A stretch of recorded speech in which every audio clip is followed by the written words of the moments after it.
তোমরা যে নিচে কিছু পারোনি, নবী মুহাম্মদ সাল্লাল্লাহু আলাইহি সাল্লাম বলেন এই খাওয়া দাওয়া বন্ধ করো। এক কথা শুন আগে, নবী মুহাম্মদ সাল্লাল্লাহু আলাইহি সাল্লাম বলেন যে যখন তোমরা খাওয়া দাওয়া করবে তখন কিছু নিচে পেরে খাবে,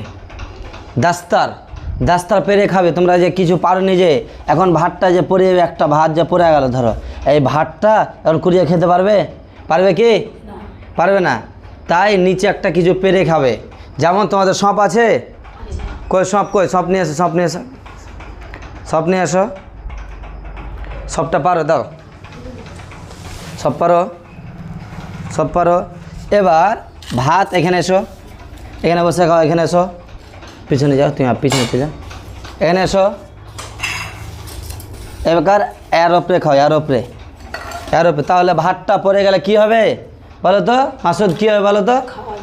খাওয়া যাবে। তাই নবী মুহাম্মদ সাল্লাল্লাহু আলাইহি সাল্লাম যখন খাওয়া দাওয়া করেছেন তখন কী পেরেছে বলো তো? নিচে দাস্তার পেরেছে। তাই আজকের পর থেকে নিচে কিছু পেরে খাবে। হ্যাঁ, বুঝতে পেরেছো?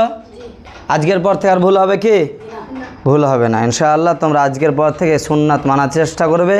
নিচে ভাতের নিচে কিছু পেরে, দাস্তার পেরে বা চাদর পেরে খাওয়ার চেষ্টা করবে। আল্লাহ যেন আমাদেরকে নবী মুহাম্মদ সাল্লাল্লাহু আলাইহি সাল্লামের সুন্নাত পালন করার তৌফিক দান করুন। আমিন। সব আমিন বলো। আসসালামু আলাইকুম।